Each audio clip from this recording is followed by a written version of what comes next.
Repensons à nos villages et territoires et vite. Tel est le projet lancé depuis le 26 juillet 2021 par le gouvernement de la République démocratique du Congo à travers le ministère d'État en charge de l'aménagement du territoire, chapeauté par son Excellence Guy Luando Mboyo. Ces projets s'inscrivant dans la matérialisation de la vision du chef de l'État Félix Antoine Tshisekedi Tshilombo, qui n'est autre que le peuple d'abord, consiste à faire du développement une réalité palpable par la population résidant même le Congo profond. Plus grande façon de mettre fin à l'exode rural à la base des différents fléaux dont l'insécurité, le coût élevé de la vie, pour ne citer que cela, dans plusieurs grandes agglomérations du pays.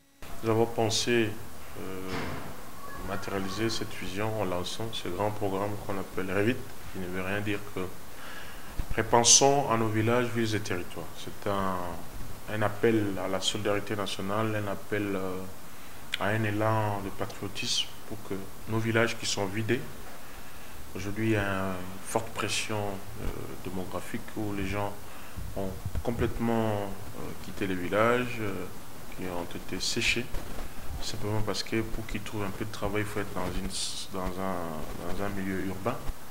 Pour avoir de l'eau, il faut être dans un milieu urbain. Pour avoir l'électricité, il faut être dans un milieu urbain. Et les gens ne veulent plus rester dans le village. Nous avons lancé ce programme pour d'abord sensibiliser, pour dire, s'il vous plaît, c'est vrai, habiter dans les villes, c'est pas mauvais. Mais il faut rentrer, vivre au niveau des villages. Au-delà de cette facette, le projet REVIT se veut être un instrument par excellence pour faciliter les retours à l'authenticité à l'ensemble du peuple congolais. Le village, nous, comme Africains, vous savez, c'est un symbole d'identité.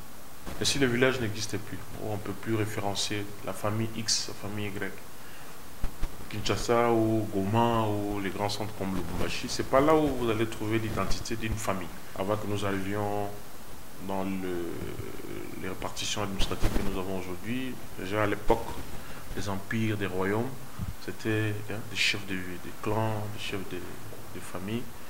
Face à certaines inquiétudes d'ordre sécuritaire et d'infrastructure, dont redoutent certains Congolais pour un aboutissement qu'ils souhaitent heureux de cette initiative, les patrons de l'aménagement du territoire congolais rassurent. Nous, comme gouvernement, nous réfléchissons aussi avec un mécanisme financier.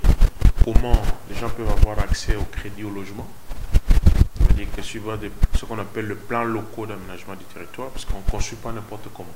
Et c'est sur base de ce plan local que nous pouvons maintenant envisager des plans d'aménagement dans tel village où est-ce qu'on peut avoir une école, où est-ce qu'on peut avoir un hôpital, où est-ce qu'on peut avoir une activité agricole, où est-ce qu'on peut avoir une activité minière, selon une gestion rationnelle et cohérente de l'espace physique.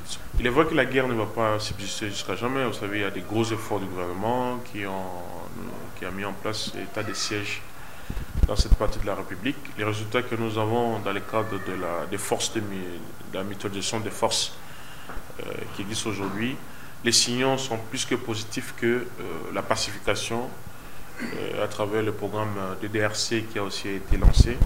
Je suis plus que confiant que la paix, parce que tout le monde, nous ne souhaitons que ça. Assez, c'est assez. Il faut que la population de l'Est du pays vive pacifiquement dans la paix. Après la première phase dédiée exclusivement à la sensibilisation, le gouvernement de Warriors veut, à l'issue de la seconde, viabiliser tous les 145 territoires que compte la République démocratique du Congo et faciliter aux habitants de ces différents villages l'accès à l'eau potable, l'électricité, les logements, les soins médicaux, l'éducation et autres.